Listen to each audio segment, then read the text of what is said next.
Herkese merhaba. Bugün sizlerle beraber temel etek kalıbı çıkaracağız. Kalıbımızı 38 beden olarak çıkaracağız. Tabii ki siz kendi bedeninize göre ya da istediğiniz herhangi bir bedene göre çıkartabilirsiniz. Ama kalıbımızı birebir kağıtla uygulamaya geçmeden önce kürk ile size nasıl dikdörtgenimizi oturtacağız, hesaplamalarımızı nasıl yapacağız, onları kısa bir şekilde anlatmak istiyorum ki kafamızda bir soru işareti kalmasın ya da ilk başlangıç olarak bir şeyleri daha güzel kavrayabilelim. Temel etek kalıbımı çıkartırken ilk önce kendime bir dikdörtgen oluşturmam gerekiyor. Bu dikdörtgeni oluşturmak için ilk olarak kalçamı ikiye bölüyorum. 49 santim. Dikdörtgenimi oluştururken etek boyum olan ve aynı zamanda ön ortam olacak çizgimi çiziyorum. Bu çizgi sizin etek boyunuz olacak. Siz isterseniz 60 santim alırsınız, 40 santim alırsınız. Etek boyunuzun nereye gelmesini istiyorsanız oraya kadar ölçüm alabilirsiniz. Ben genel itibariyle 60 santim diyorum. Düz çizgimi çizdim. Yani ön ortamı çizdim. Bu düz çizgimin en üst noktasından dik olarak 49 santimi çiziyorum. Benim üst çizgim 49 santim. 49 santimlik çizgimden aşağıya doğru yine düz bir çizgi çiziyorum ve dikdörtgenimi oluşturuyorum. Dikdörtgenimi oluştururken benim için çok önemli olan nokta 90 derecelik açılarım. 90 derecelik açılarım kayarsa benim eteğimin gönyesi de kayar. Kumaşı oturttuğumda hafif kayma yapar kalıbımda ve bu da bize eteğimizin duruşunda problem çıkartır. O yüzden 90 derecelik açılarımıza dikkat ediyoruz. Dikdörtgenimizi oluşturduk. Şimdi 49 santimlik üst kısımdaki çizgimizin tam ortasından aşağıya doğru dik bir çizgi iniyoruz. Böylece kalıbımızın ön ve arka kısmını belirlemiş oluyoruz. Sol tarafımız kalıbımızın ön kısmı, sağ tarafımız kalıbımızın arka kısmı olacak. Geldik kalça düşüklüğümüzü belirlemeye.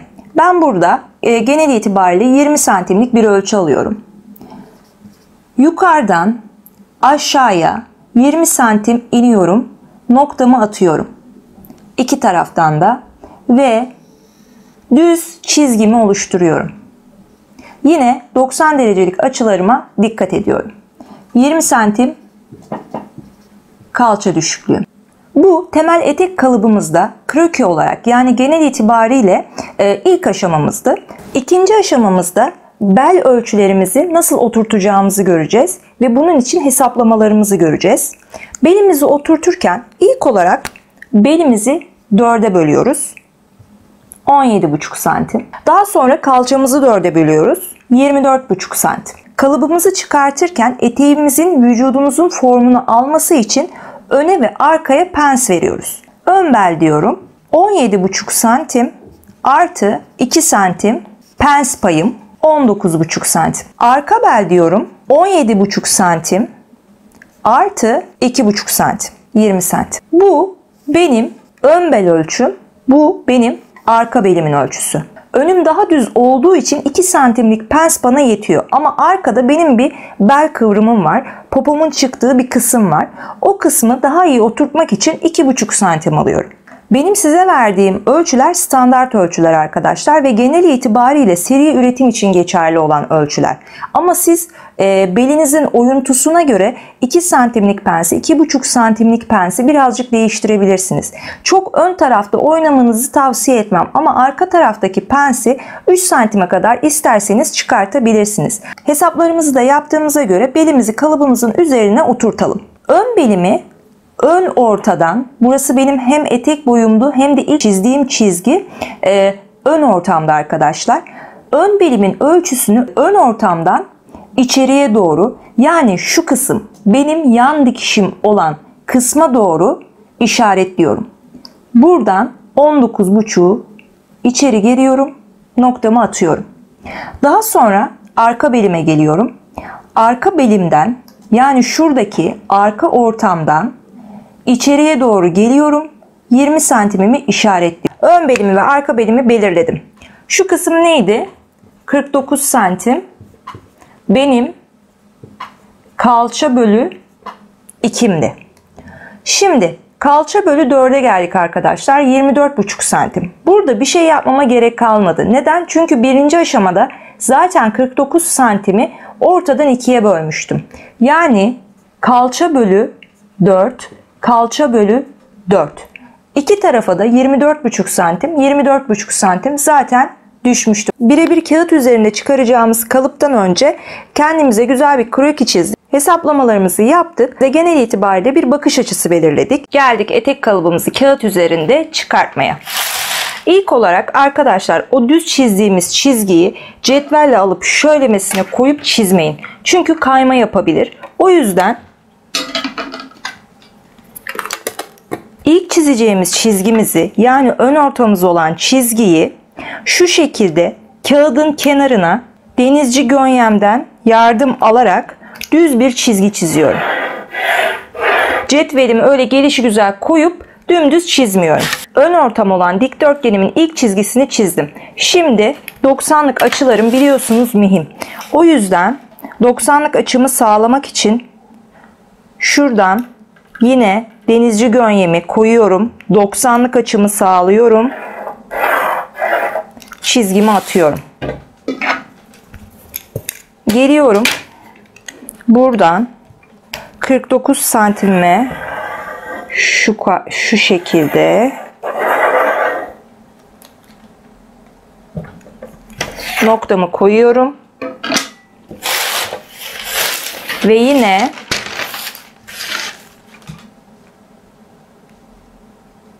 denizci gönyemi kullanıyorum. 90'lık açımı alıyorum. Bakın bu çok mühim. Bunu atlamayın. Çünkü kumaşınızın gönyesi kayar. Kalıbınız güzel çıkmaz. Ve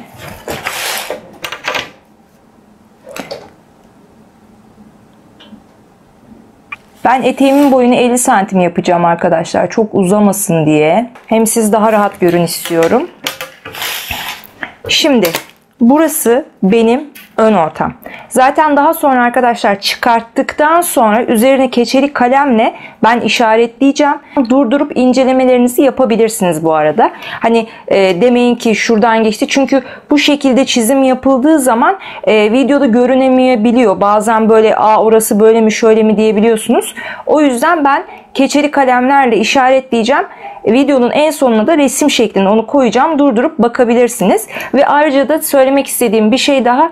Ben sizin için kalın bir kalem kullanıyorum ki videoda net çıksın diye. Siz kesinlikle 0.5 ya da 0.7 olan bir kalem kullanın. Kesinlikle başka bir kalem kullanmayın. Kalın olur.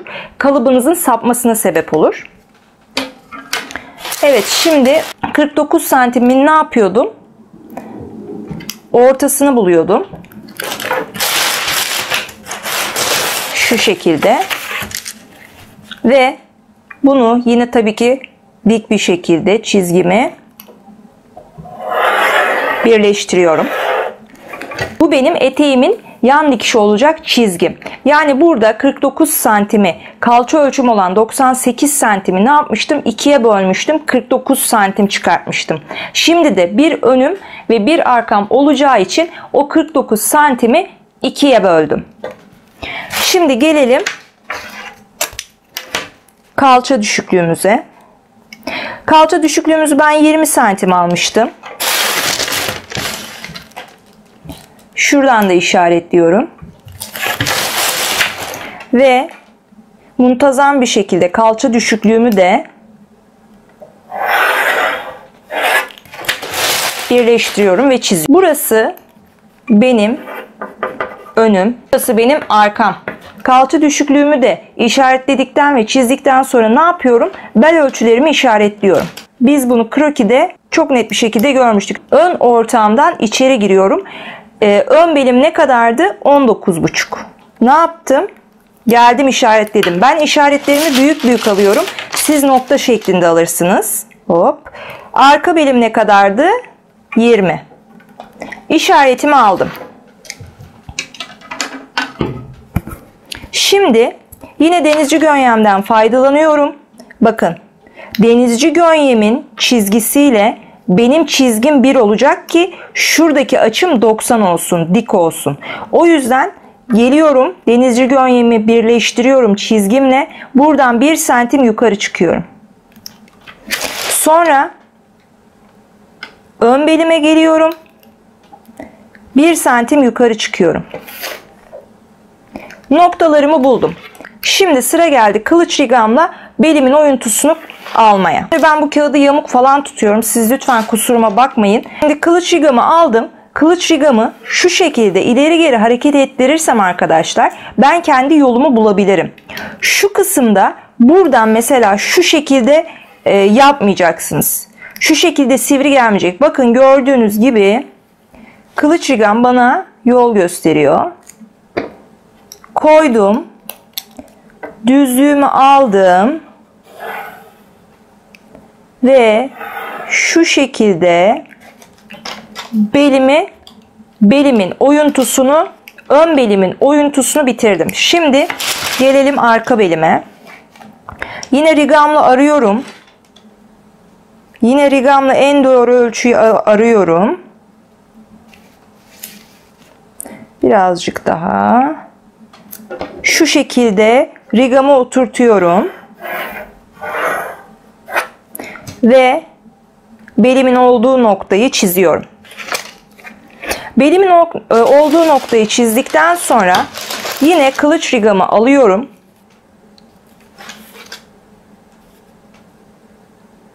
Şu şekilde ovalliğini en güzel yerden oturtuyorum. Ve yan kıvrımımı çiziyorum. Yine geliyorum. Buradan belimin olduğu noktadan, bir de şöyle bir şey var arkadaşlar, ben şimdi hızlı geçtim. Şurada mesela rigamı oturttum ya, bunu hiç kaldırmadan siz şu şekilde dönerseniz birebirliğini korursunuz yanlarınızın. Ne yaptım? Yan ovalimi çizdim. Sıra geldi penslerimi yerleştirmeye. Şimdi benim ön pensim ne kadardı?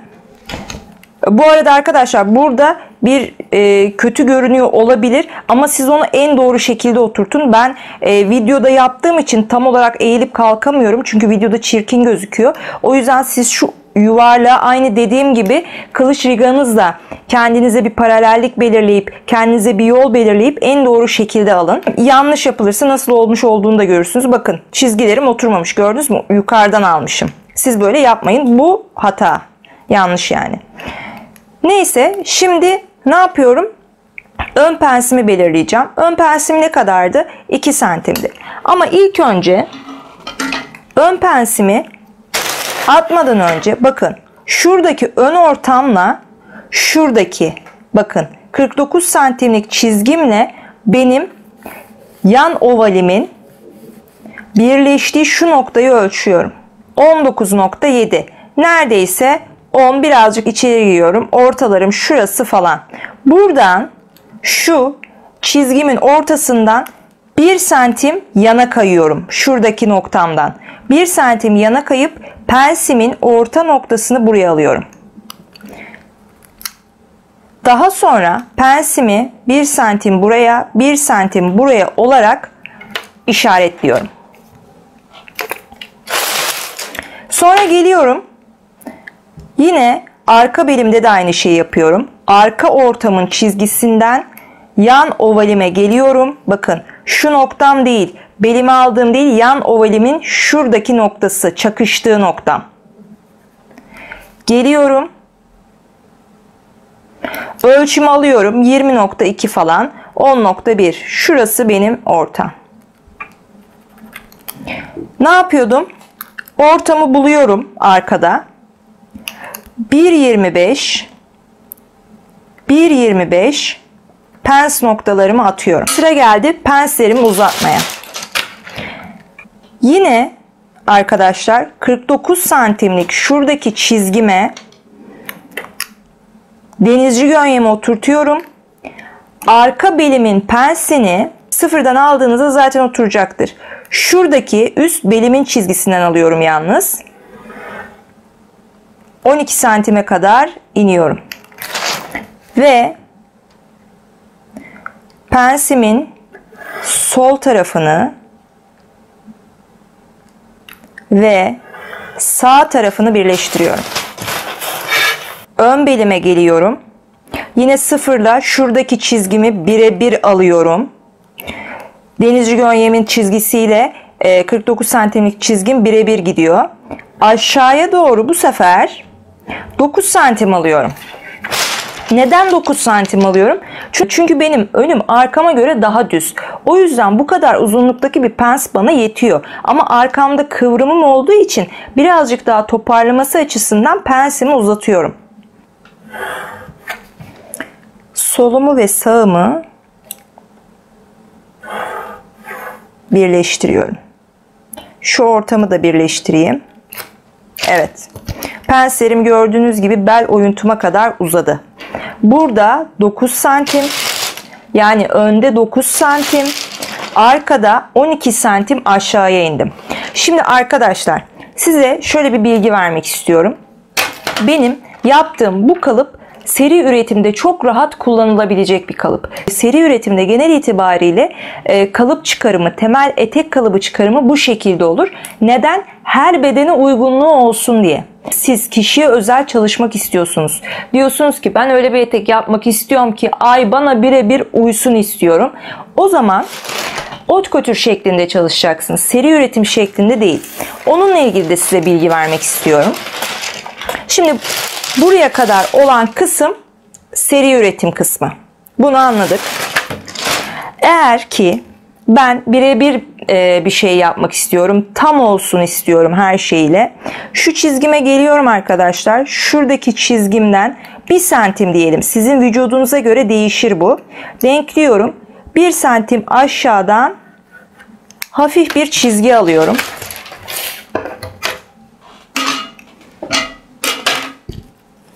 Yine rigamla şu gidişi, ama bakın şuradaki şu düzlüğü yemeyin ama şurası şöyle gelmesin yani.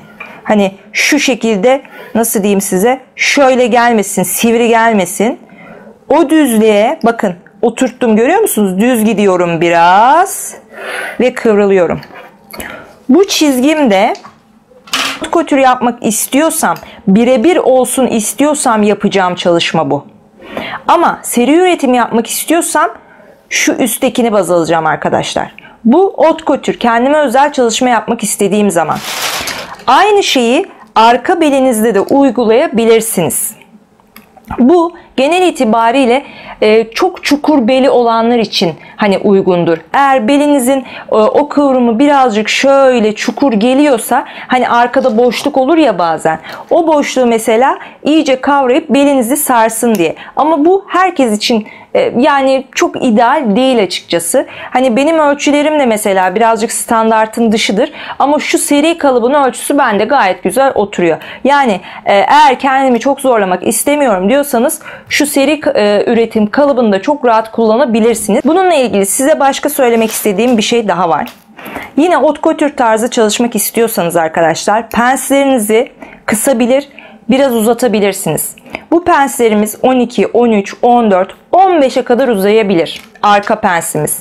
Ön pensimiz ise 9, 10, 11'e kadar uzayabilir. Mesela kalça düşüklüğünüz sizin 18 santimdir, 20 santim değildir ya da kalça düşüklüğünüz daha uzundur.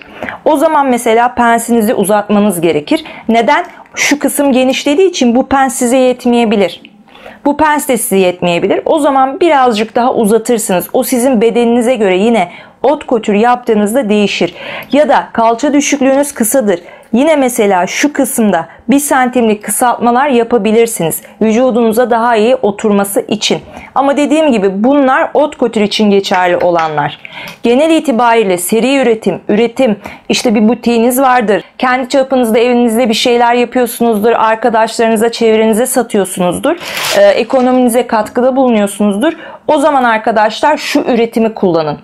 Uygulaması size kalmış. Ben sadece gösteriyorum. Umarım da yararlı oluyorumdur. İnanın elimden geleni yapmaya çalışıyorum. En samimi biçimde bütün bildiğim şeyleri size buradan aktarmaya çalışıyorum. Hatta yazarsanız, yorum yaparsanız altta birbirinizle bile iletişime geçebilirsiniz. İstediğiniz şeyler olur. İşte dersiniz ki burası niye böyle, şöyle sorularınız olur, yorumlarınız olur. Çünkü hep beraber gelişip büyüyeceğiz. Bu güzel bir şey olsun istiyorum ben.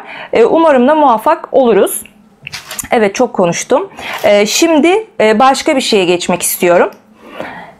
Arkadaşlar, burası benim arka ortam. Arka ortamda eğer ben fermuarıma mesela gizli fermuar yapmak istiyorum. Gizli fermuar için genelde 1 santim dikiş payı alınır. Ama siz normal fermuar çalışmak istiyorsanız 2 santimlik arkaya pay vermelisiniz. Evet, kalıbımızı çıkarttık. Seri üretim şeklinde nasıl yapılır, haute couture şeklinde nasıl çalışılır onu da gördük. Şimdi de kopyasını alacağım. Bunun üzerinden dikiş payı nasıl verilir onu göreceğiz.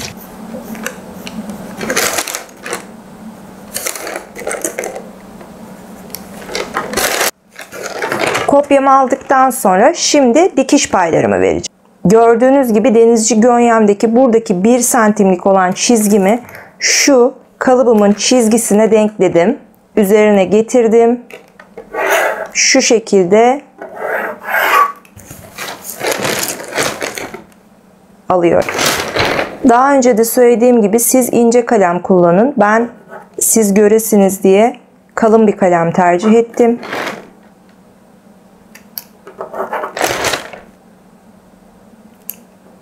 Buradaki pensimin yan dikişi olan kısmından şu şekilde ön ortaya doğru katlıyorum. Şuradaki bakın pensimle pensimin diğer tarafıyla öbür pensimi birleştiriyorum. Şu şekilde iğneliyorum ben mesela, daha rahat kesimim olsun diye. Şu çizgiler birbirine denk gelsin.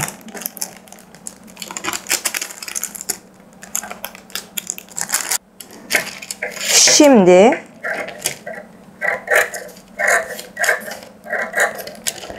bakın şu şekilde burayı katlı kesim yapıyorum. Daha sonra burayı açıyorum arkadaşlar. Bakın gördünüz mü ne kadar muntazam çıktı. Bunu kumaşta da aynı bu şekilde dikerken katladığınızda şurasıyla bir bütün haline gelecek ve eteğinizin beli dümdüz olacak. O yüzden bu katlı kesim önemli. Bunu mutlaka yapın. Daha sonra ben 2 taraflı çıkaracağım kalıbımı şimdi. Hani seri üretime örnek olsun diye. Ama siz evde yapacaksanız tek taraflı olarak çalışın. Zaten kumaş katınız olacak. Seri üretimde kumaşı açarak kesim yapıldığı için ben açık şekilde keseceğim. Şöyle kağıdım oynamasın diye şöyle birkaç tane de iğne atıyorum. Kesime muntazam olsun diye.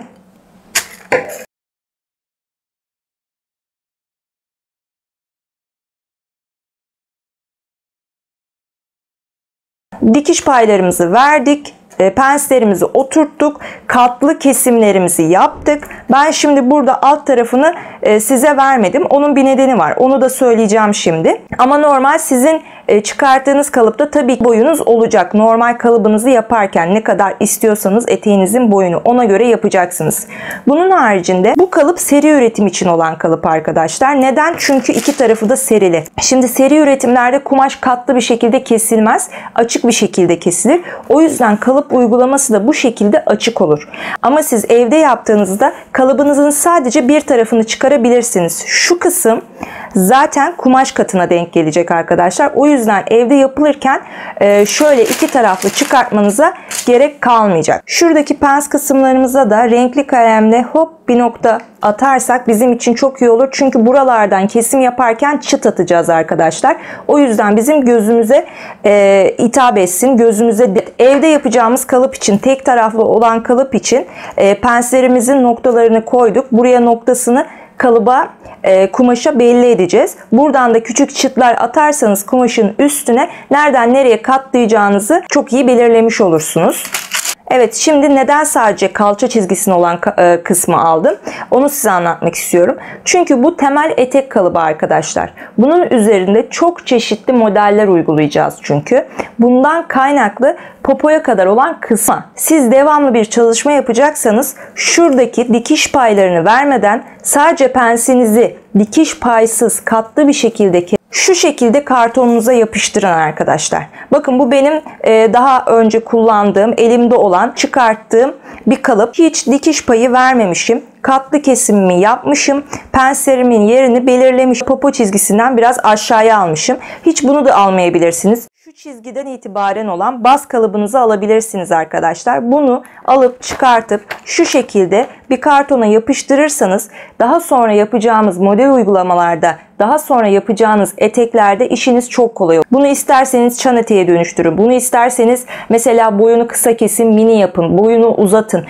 Üzerinde oynamalar yapın. Her etek çıkarımında kalkıp baştan etek çıkartmayacaksınız. Bu kartonu koyacaksınız, çizeceksiniz. Sonra hemen modelinizi uygulayacaksınız. O yüzden benden size tavsiye, kalıbınızı çıkarttıktan sonra hem arkasını hem önünü şu şekilde bir kartona yapıştırın. Üzerine de güzel bir şekilde notlarınızı alın ve bir kenarda bulundurun. Çünkü bu bizim işimizi çok kolaylaştırır. Videomuzun sonunda kalıbımızı ayrıntılı bir şekilde keçeli kalemlerle size göstermek istedim. Burada her şey yazıyor. Videoyu bu kısımda durdurabilirsiniz ve teyitlerinizi yapabilirsiniz. Bir hatamız, bir kusurumuz varsa affola. Umarım çok faydalı bir video olmuştur. Umarım hoşunuza gitmiştir.